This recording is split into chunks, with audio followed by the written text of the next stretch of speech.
Hey, what's up guys? It's Shamrocked here. This video is for a 21 Rookery. It's a little bit too late in the season for me to really consider this a guide, but this is a pretty tough key, so just, in case anyone was sort of interested in how we timed it, this video is for you guys.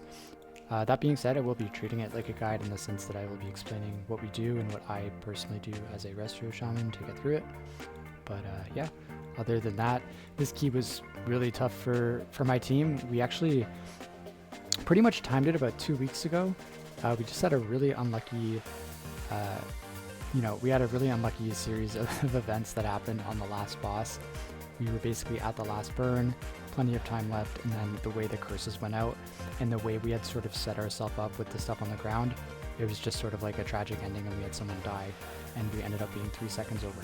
So with that in mind, we sort of changed the way that we did the last boss in terms of like where we dropped the stuff and like just what we sort of focused on and how we dispelled, and that definitely helped out. So you'll see how we do that at the end here. But other than that, this is a key where on a higher level, it requires insane DPS, it requires insane tanking, and it requires insane healing. So you really need every single person in the group to like know what they're doing and be able to sort of pump the numbers that they need to. So thankfully we were able to do it. It's funny, we actually ran this key right before we timed it. Like we had 221s on this push day, and we ran one where we had only 1 death and we still didn't hit the timer. And I'll explain why that is when we get to the poll where we like messed up. But this second run, we ran it right afterwards. We had 3 deaths, so we had 2 more deaths than the other run, and our timer was still better. So it was kind of just like how we did a certain poll, which once again I'll explain when we get there.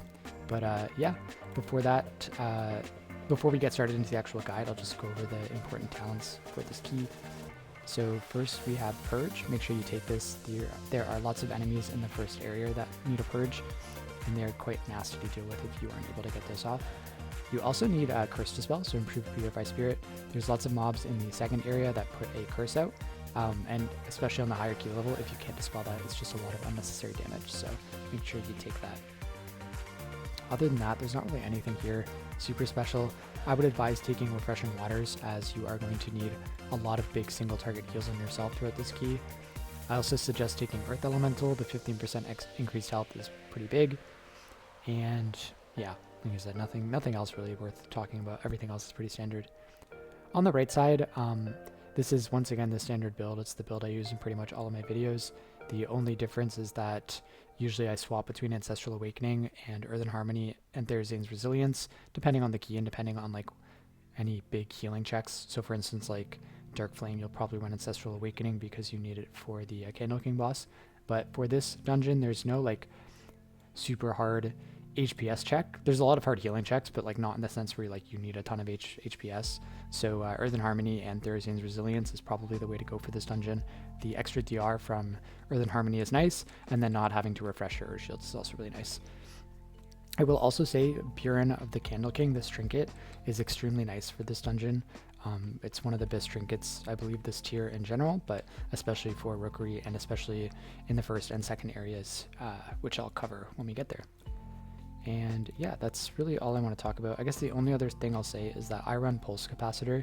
There's a lot of debate on, well, actually no, there's not a lot of debate. I think most people think Supportive Imbuements is just the better talent, and I believe in terms of like mathematically that's probably true. It probably does net just more healing overall on a key, but in my experience for Mythic Plus, especially if you're playing with a melee comp, the majority of your healing that actually matters is going to be through Surging Totem for the most part.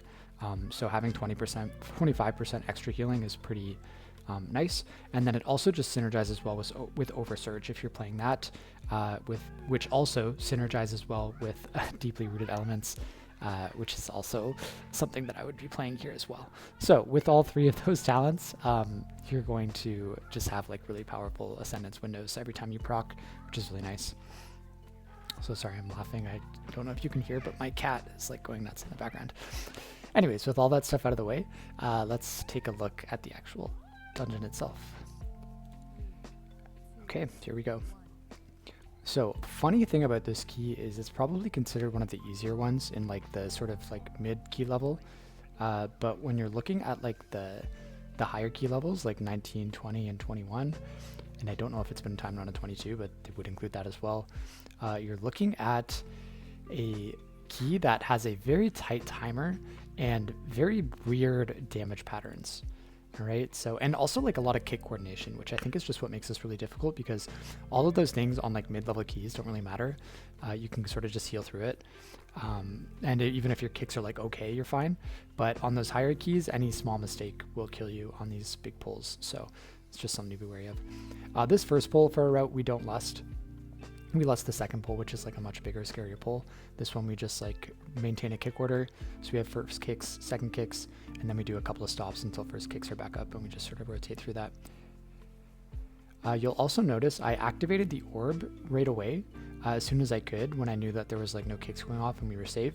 That's just going to save you a couple of seconds, you know, compared to doing it at the end of this pull. Also, something we notice, I don't know if this is factually true, but it seems to happen every time, is once the mini boss dies, these big guys seem to just like hit really, really hard. Like I said, we've never actually looked at the numbers, it just seems to be that way. So make sure that you're watching your tank right to the end of this pull, you're spamming heals, and if you need to put down like a slow totem so that they can kite at the end, just be ready to do that. Okay, now we're gonna fly over, and this, like I said, is our lust pull, so this is quite a big pull. We're basically gonna pull this like whole right side. And we are going to keep a kick rotation with 3 people on the Thunderer, and then we have 2 people kicking the Rook Tenders to make sure that the big birds don't get enraged.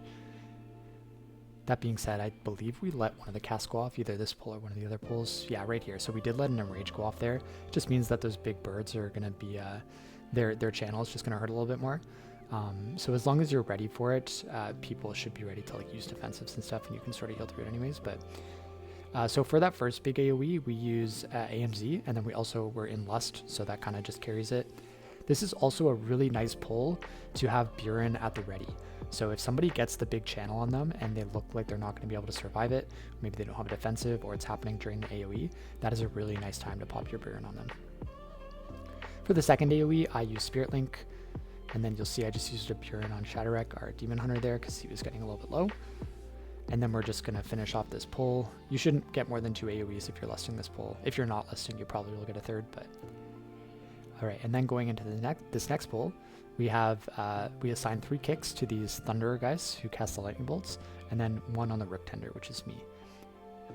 And then we just rotate stops. Once again, it's the same thing. We have first kicks, and then we rotate stops until first kicks are back up, and then we rotate any other stops we have. We do let a few casts go off here too. I find the knock up into cap can be sometimes a little bit hard to time as a shaman, because you, like, some of the casts are really quick, so you don't necessarily have time for a full like duration if you put cap down late. So just make sure that if you're assigned to put cap down, you're sort of like ready for it. It shouldn't be like a random call. You guys should sort of have it planned out. For us, what we normally do is we just put cap after my knock up every time, so that when it's time for my stops, I just like know that it's ready to go. And then at the end, you just gotta send whatever you have left. If you have kicks, great, grips, any other knockups, whatever. And then we're going into this pull. So this pull is a little bit scary because you don't have lust, but you still have some of the big scary mobs. Thankfully, you only have 1 bird channeling though, which makes it a lot easier than the lust pull that we did. And this is the same thing. We're gonna rotate 3 people kicking this Thunderer, and then we have 2 people kicking the enraged dudes, the Rook Tenders. This is another pull where if the enrage goes off, it just makes it a lot harder. So try to make sure the 2 people on that kick are like on the ball. And then we're going to use AMZ for the first AoE. And the second AoE, I'm going to use Ascendance because I've been saving it for this pull. And that's just going to carry us through it. And other than that, once again, like I said, we're just doing our kick rotation and making sure that none of these kicks go off. Everything else is fairly easy. Once again, don't be afraid to use Buren if you have to. This is a really nice pulls for it here.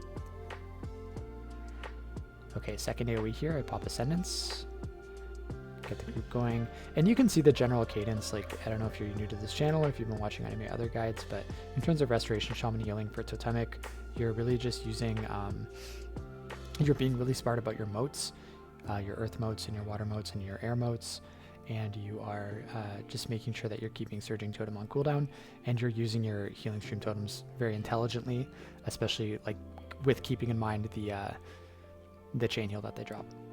So going into this boss, the only thing that makes this boss even like a little bit hard is that you usually pull it with certain adds.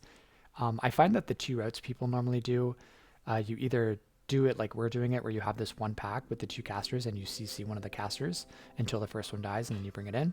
And other than that, you're just keeping a kick rotation on the casters the whole time, which can get a little bit scary during the AoE, during this like intermission phase, because if he falls too far behind, then people will be like out of range to kick him. So if you have a Death Knight, that makes it a lot easier because you can like pull it in with chains. If you're running with a Death Knight, or sorry, a Demon Hunter tank, you can also like Sigil of Silence it just to make that a little bit easier. But the intermissions are definitely going to be the hardest part in terms of like keeping that ad in check.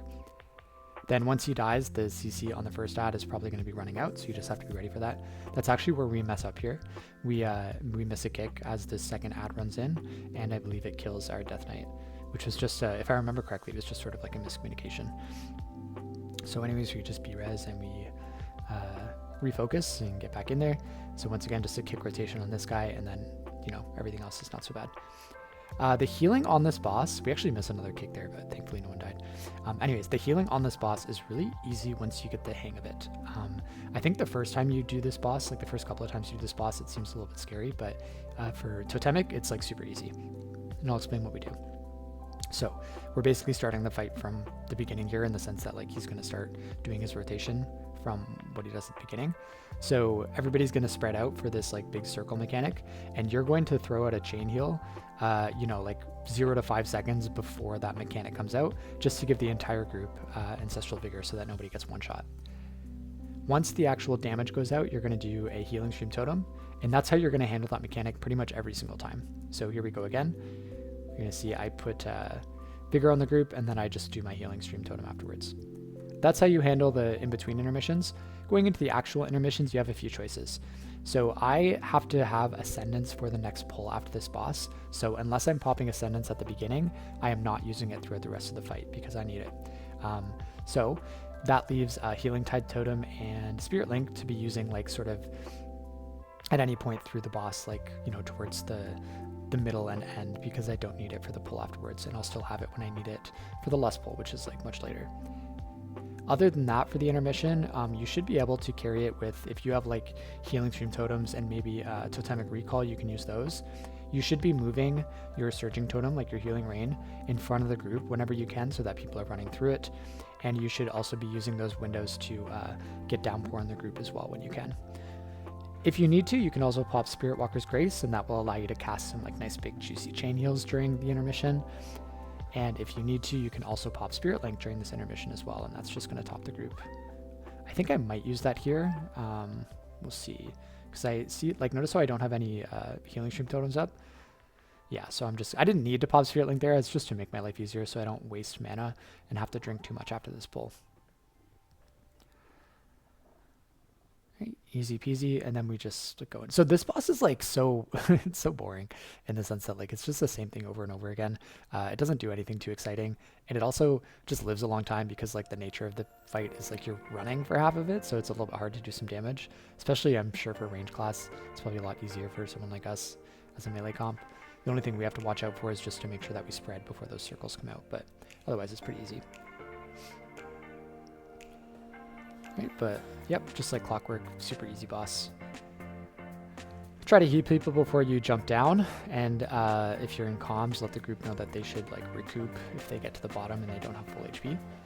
And then what you're going to do is you're just going to jump all the way down, and you're going to take a drink here when you can.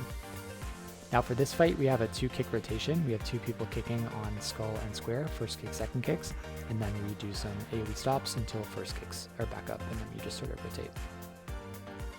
Now, for this first AoE, AoE suck, whatever you want to call it, I'm just going to use Healing Stream Totems, as well as manual chain heals and like healing surges when I can, keeping in mind my water moat, because that's going to just like be a nice, really big single target heal on 2 people.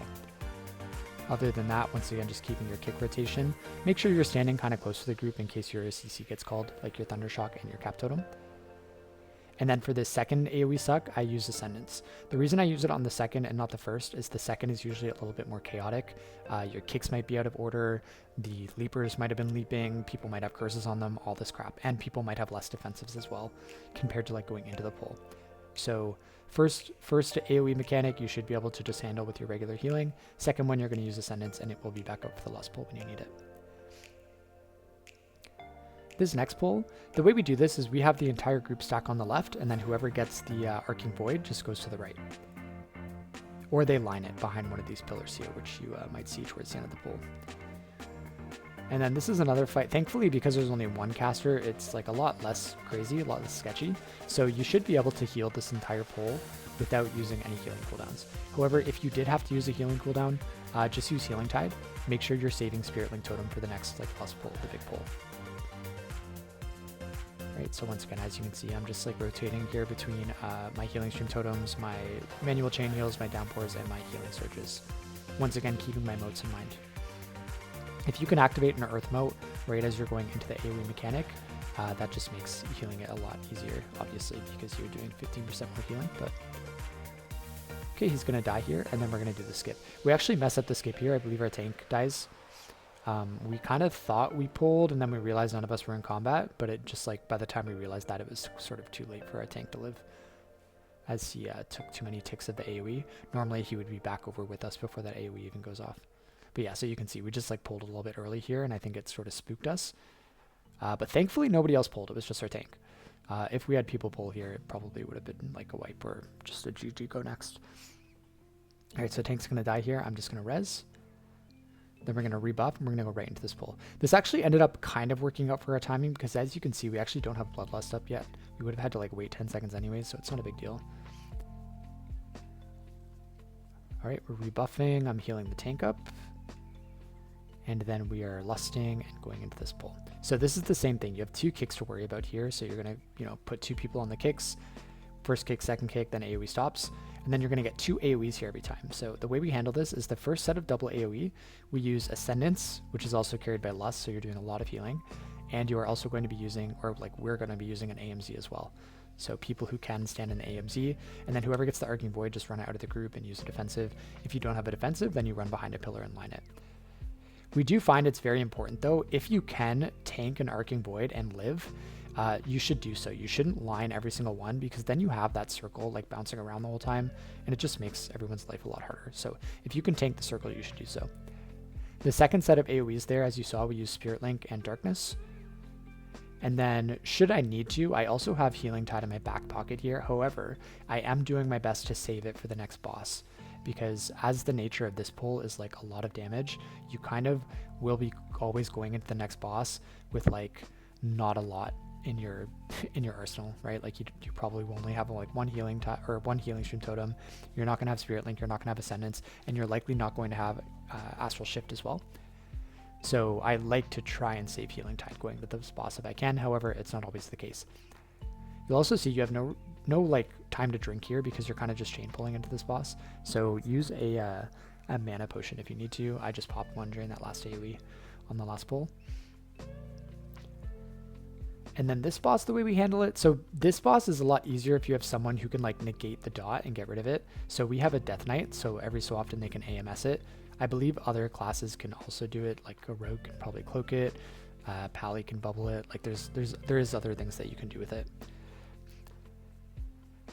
But on sets where we can't get rid of the dot, we always give it to the tank twice. So if you're with a comp that like can't get rid of the dot ever, it's not too big of a deal. And I can say that because like I've also done this dungeon plenty of times on like a 20 and a 19 with other comps that can't get rid of it. It is doable, it's just a little bit harder, but you really just have to make sure you're rotating to the tank. So the tank should always get it twice every set, and then you have two other people who will have to take it and like, use a defensive if they need to.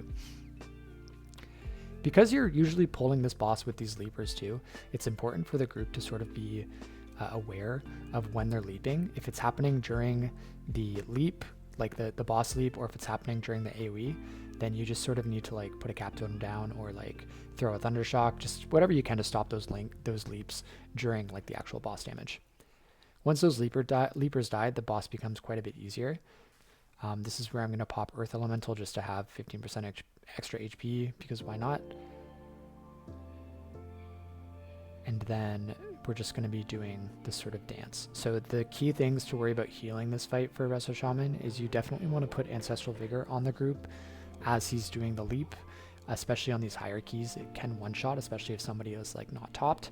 So as our Ancestral Vigor will definitely help out with that. I'm also trying to use a healing stream totem after every leap if I can. If I have no healing stream totem available, I'm just making sure that my manual casts are going off with chain heal and healing surge. And I'm trying to keep this healing rain. I'm like trying to move it with the group as much as I possibly can, because that's where a lot of my healing is going to come from, especially when I get Ascendance procs through deeply rooted elements.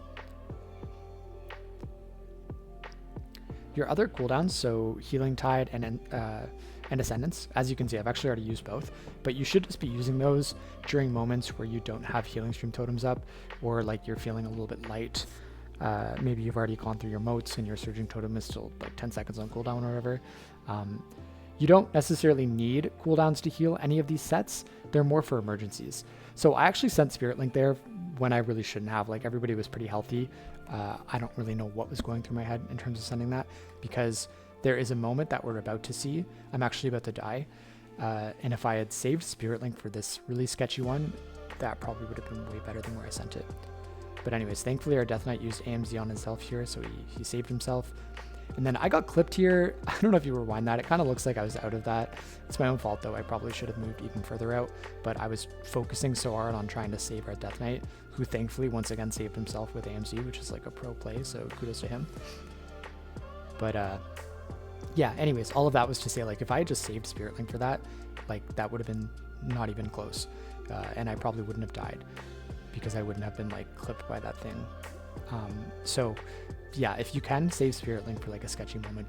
Don't just like send it whenever you feel like it, like I did. And then, like I said, the rest of your cooldowns just use when you feel like you're light. That's pretty much it. This is also a great fight for the Buren trinket, as I was talking about earlier. If anybody gets the dot and they don't have a defensive, it's great to use it on them. The dot also has like an explosion at the end, so if anybody's standing on the person who it expires on, they will take extra damage. And it also just does like a really large tick as the last tick on whoever it's on. So Buren is just like a really nice way to save somebody who maybe isn't topped or like above 50% HP for that last tip, or last tick of damage. So after that boss dies, I will take a drink, and then I will run in quickly, as quick as I can, once my mana is like at a satisfactory level, and I will have to heal this first Feasting Void. So for the Feasting Voids from these Descendants, Shamans actually have a really simple way to heal them, especially like as long as your guys are standing in melee and standing in the Healing Rain. You should have a Healing Stream Totem and a Downpour for each one on this pull with the one Ascendant.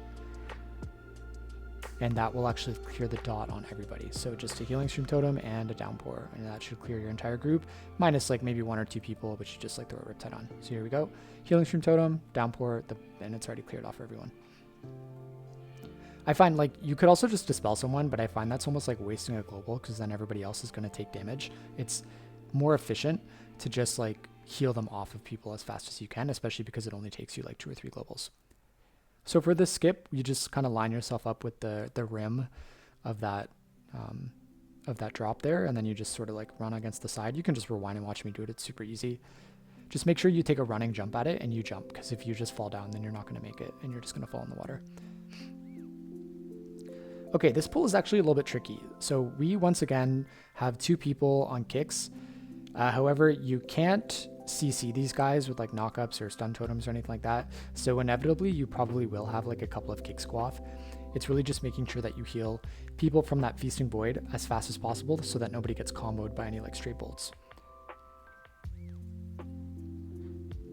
And then the double Feasting Void, like depending on how your tanks pull this, you can get really screwed and you can get like double Feasting Void at the same time, and that makes this a lot harder. So thankfully ours is spread out a bit. If that happens to you, all I can say is good luck, because I find that it's extremely hard to heal when the 2 Feasting Voids are going off at the same time. So going back to what I was talking about at the beginning of the video, this is actually where we messed up on the last run we did. This pull, we didn't evenly kill these Ascendants, and so we were literally just stuck here like for 30 seconds killing one of the Ascendants at the end of this pull, and that basically cost us the key. So for this time, we kept that in mind, and our DPS really killed them evenly and sort of swapped between them, and that just made that pull like way faster. That probably saved like 30 seconds in our key. Okay, going into this pull is pretty easy at the beginning. We always sort of try to kill the Ascendant first. However, we do put a little bit into the rock at the beginning so that he's not too high HP afterwards, and that we can so we can phase him quickly. Ideally, you want to kill the Ascendant, and then you want, as the Ascendant is dying, you want the AoE phase from the rock to be just ending, and then you can kite the rock into the next pull, and that saves a lot of time. The one sketchy thing about this pull, though, if you do it this way, is that once you get the AoE from the big rock, if you get a Feasting Void during that, basically the entire group needs to use a defensive, or they will die if they don't. So just be wary of that, and we do have that happen here. As you can see, I actually set the big rock as my focus so that I can see his HP. He faces at 40, so as soon as he gets like close to 40, that's like when you should be ready to like send your heals. I always send Ascendants on this first rock, and then, you know, if you need to use a defensive, you can use Astral Shift, which is what I used during the Feasting Void there. And then don't be afraid to send your Stone Bulwark Totem as well if you need to. But you should be able to carry that with just Ascendants and like a lot of Healing Stream Totems. I also used Totemic Recall there for an extra one. And then the AoE on this next rock will be Spirit Link and Healing Tide, which should carry through the whole thing. And you'll see I kind of stagger them out as well.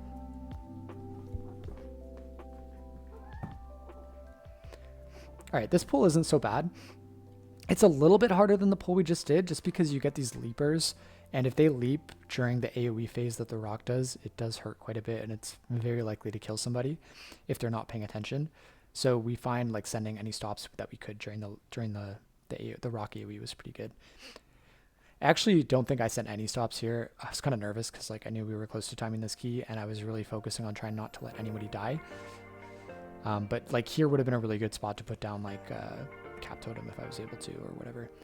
So you'll see I use Spirit Link here, and then I use Healing Tide once the Spirit Link runs out. And I'm just communicating with my group. I'm letting them know, like, you know, whether or not they need to use something before the next thing. But I'm also being smart here. I'm using my Downpour, like you'll see I used it right before one of the ticks. I use my Healing Stream Totems as needed, and then I'm just using my manual heals. And then I go into this boss with about 70% mana, which is enough, and I will get a mana pot too. I don't know if you noticed, but I did use a mana pot during one of those rock pulls, just because I know I won't get a chance to drink before the boss, and I want to be able to use another mana pot at some point during this boss. So once that's off cooldown, I will use it. Now, the way we do this boss is we split up our DPS, obviously, as you have to. We have our squishiest DPS in the middle with me, which is Shad for this kind of fight. As Demon Hunter will just take a lot of damage from that dot. It's just like it's not a good damage profile for the like self-healing that they do. And then we have Melee, who is our Pally. He's our second squishiest. He's on the left. And then we have Bud, who is our Death Knight, who's practically immortal. So basically the way this works is Bud, our Death Knight, has the last priority in terms of dispels, other than me sometimes. Sometimes if I'm feeling extra tanky, or if like I know I'll be fine, then I just dispel him first. But he's basically on his own, and he knows that, so he is able to sort of like use his cooldowns as necessary.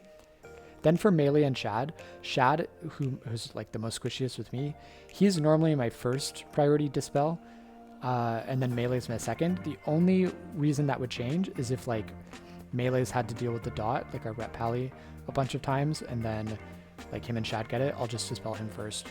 And the point of keeping Shad with me is that if there's any sets where I can't dispel Shad, he's always right beside me, so I don't have to worry about like him being out of range or whatever.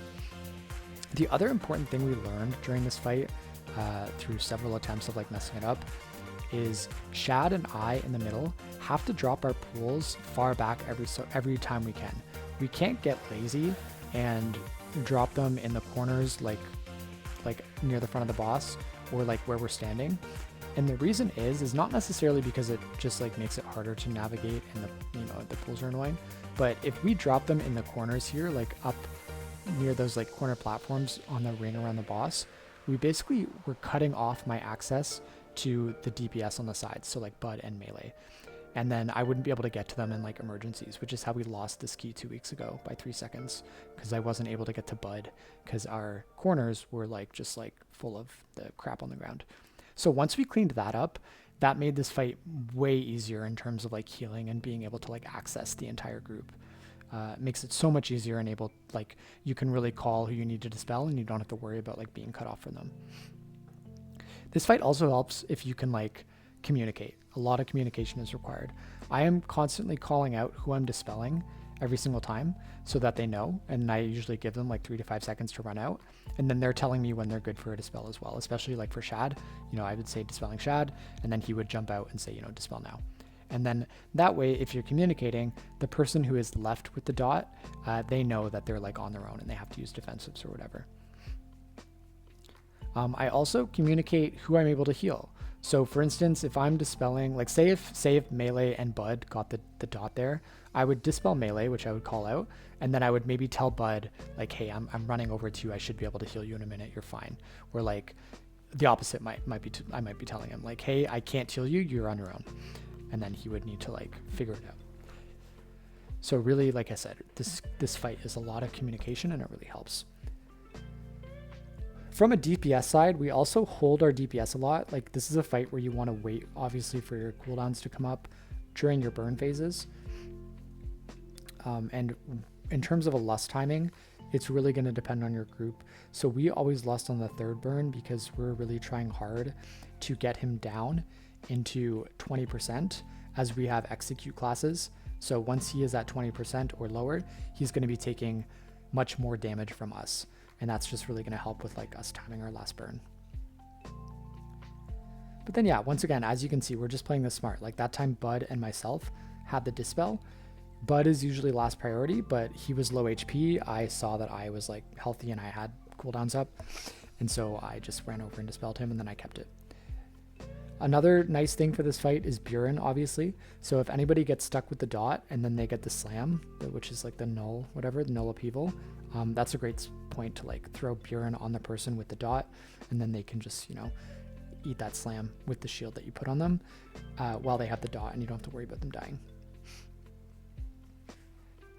I will say this is probably my least favorite boss out of all the Mythic Plus bosses I've ever fought. I actually think the design, like the idea behind it is kind of cool, but they just like don't give you the tools that you need to do a boss like this. Like realistically, if they wanted a fight where every single person is like, you know, so far away from each other, they should have just like put a buff on the entire group, like the dwarf, whatever they're called, the one that's like helping you throughout this fight. He should like just give everybody a buff that like increases their range by 100 yards or something. Because if you were able to just like heal everybody from the middle without having to like move around so much, it would make this fight, I think, feel just like a lot better. I also think what they should have done is they should have made this boss on like an HP timer for his phasing. Like I think he should just like, you should probably have to like get rid of the first shield, and then you get him down to 50 and he gets another shield, and then you get him down to 10 and he gets another shield or something like that. Like they could have made this a lot better. I don't know. It's just like a really awkward fight. I think what feels the worst about this fight is like sometimes you can get him down to like 1%, and then if his shield goes back up and you don't have enough time, then you're just like out of luck, and it just really feels bad. So yeah, I hope if they ever bring this dungeon back in the future, you know, in 2 or 3 years, whenever they do, they seriously redesign this boss, and maybe some of the other some parts of this dungeon could use some redesigning as well. But anyways, yeah, that's it on this 21. Like I said, this is a really, really hard key. Our team has been working a lot to get this one, so it felt really nice to finally get it. And yeah, like I said, I know it's a little bit too late for a guide. We're about to go into the next season next week, but for anyone who's curious, here you go. And maybe, like I said, in 2 or 3 years when this dungeon comes back, this guide will be here for you. Anyways, thanks for watching, and I will see you next time.